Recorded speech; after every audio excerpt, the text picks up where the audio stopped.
sejarah Raja Dusun yang terakhir di Nunuk Ragang dan penghijrah Nunuk Ragang yang terakhir. Banyak yang nampaknya kita belum tahu tentang Nunuk Ragang. Selama beberapa tahun membaca dari pelbagai sumber, ada banyak hal tersembunyi yang perlu dibongkar oleh sejarawan-sejarawan tempatan kita tentang Nunuk Ragang.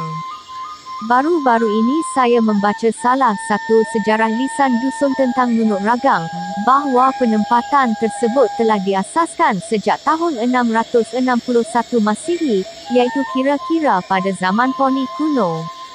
Sistem beraja di Nunuk Ragang baru muncul pada tahun 1415 Masihi menurut sejarah lisan dusun, dan menariknya ada catatan China menyebut mengenai Raja Pergunungan dari Sabah yang menghadap Maharaja Yonggel pada tahun 1417.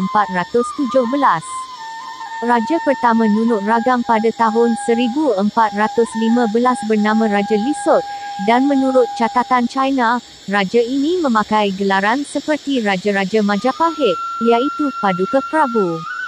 Maka gelaran Raja Nunuk Ragang ini adalah Raja Paduka Prabu Lisot William, 1989 nisbah 8. Gelaran Paduka Prabu merupakan istilah Sanskrit yang bererti baginda, raja yang dimuliakan, gelaran yang kemungkinan pengaruh dari Majapahit. Ini kerana pada tahun 1368, pasukan Majapahit datang membantu kerajaan Poni mengusir pasukan Sulu dari Borneo. Poni memiliki hubungan dengan Nunuk Ragang, kerana kerabat diraja Nunuk Ragang berasal dari Poni. Sekitar 7 tahun sebelum itu, kerajaan Poni, sebuah kerajaan kaum Dusunik di pantai barat juga memiliki raja baru yang bernama Raja Suryawang yang menggantikan Maharaja Karna yang meninggal di China, di mana Maharaja China dikatakan telah menuliskan inskripsi khusus untuk Gunung Kinabalu dan mengirim utusan dari Maharaja untuk meletakkan inskripsi tersebut di Gunung Kinabalu, Rata, 1922 nisbah 85. Gunung Kinabalu di dalam dokumen China disebut sebagai terjemahan Gunung Ketenangan Abadi yang menjaga negara, iaitu gunung yang melindungi kerajaan Brunei Lama secara spiritual, Rata, 1922 nisbah 85. Gunung Kinabalu merupakan penjaga kerajaan Poni sejak dari awal ia diasaskan. Ini menunjukkan, Raja-Raja Brunei memiliki hubungan dengan Raja-Raja Nunuk Ragang, kerana akses ke Gunung Kinabalu hanya melalui kaum dusun Sabah sahaja. Daripada hasil transliterasi dari huruf Cina, isteri Raja Lisot berasal dari kerajaan yang memiliki banyak gua William, 1989 nisbah 8 kerana transliterasi, troglodyte, dalam bahasa Inggeris bererti human cabriolet atau manusia gua, merujuk suku kaum yang memiliki hubungan kait dengan gua. Di Sabah hanya ada 2 kaum yang memiliki hubungan kait dengan gua, iaitu kaum dari para tribes Sukang yang menguburkan leluhur mereka di gua, dan kaum Ida Anik. Dari sejarah, yang menguasai Kinabatangan pada tahun 1400 hingga 1500 adalah kaum dusun dari para tribes Sukang Shim. 2007 nisbah 90 negatif 95, jadi isteri Raja Paduka Prabu Lisot adalah kaum dusun dari para tribes Sukang, yang hari ini terpecah menjadi dusun Sukang, Mangkaak, Dumpas, Gunatong dan Toruzu, Shim. 2007 nisbah 102 negatif 103. Raja Sompon merupakan raja terakhir di Nunuk Ragang, ketika Raja Sompon mangkat pada tahun 1743 Masihi. Sistem beraja pun dihapuskan oleh bangsa dusun Tontolobon setelah kematian Raja Sompon, di mana Raja Sompon digantikan oleh Montorioso Kinetosun tetapi bukan lagi sebagai raja. Anak sulung Raja Sompon, iaitu Bintur hanya menjadi penasihat.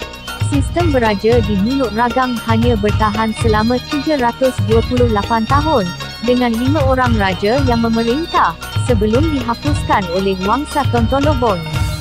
Masih ada sekitar 20 suku dusun di Nunuk Ragang pada tahun ini. Shim, 2007 nisbah 133, suatu jumlah yang besar, Kemungkinan antara 20 hingga 30 ribu orang masih menetap di Nunuk Ragang ketika itu.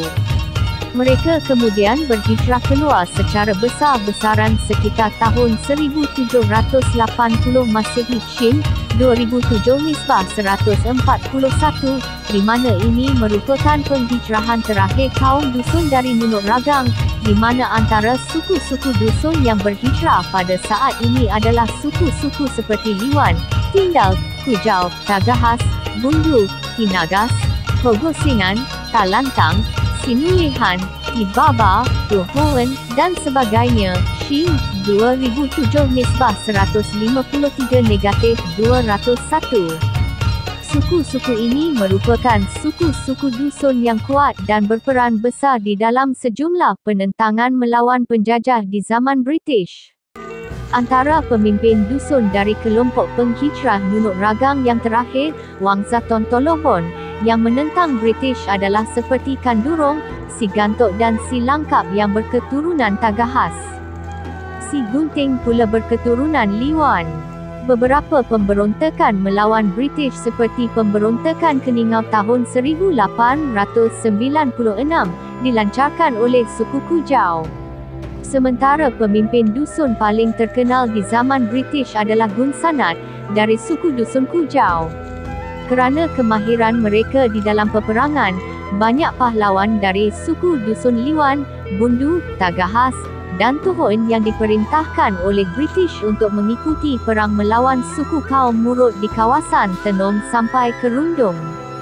Agak menarik kerana, terdapat catatan dari Dalrymple pada tahun 1762 yang menyebut mengenai kaum dusun berdekatan Gunung Kinabalu.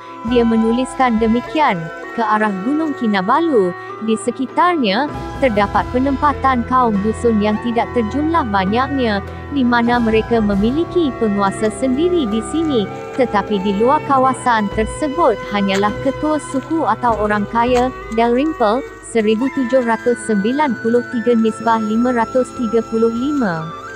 Ini menunjukkan, pada tahun 1762, belum ada penghijrahan besar-besaran yang terakhir terjadi, masih ada puluhan ribu masyarakat dusun dari Wangsa Tontolobon yang menetap di Nunuk Ragang. Mereka memiliki pemerintahan sendiri di kawasan tersebut, di mana kawasan tersebut dinamakan Pasok Tontolobon, dan mereka menguasai kawasan dari Nunuk Ragang semua kawasan di sekitar Gunung Kinabalu menurut sejarah lisan dusun. Ketika pohon Nunuk Ragang ditebang oleh kaum dusun, ia menandakan bermulanya proses penghijrahan suku-suku dusun dari Nunuk Ragang yang terakhir. Shim, 2007 Nisbah 144. Menurut beberapa cerita lisan, suku dusun yang menebang pohon Nunuk Ragang adalah suku Liwabu. Shim, 2007 Nisbah 134. Demikianlah berakhirnya peradaban dusun di Nunuk Ragang yang bermula pada tahun 661 Masehi dan berakhir pada sekitar tahun 1780 Masehi, setelah pohon Nunuk Ragang ditebang, dan suku-suku dusun yang terakhir menetap di sana meninggalkan kawasan tersebut.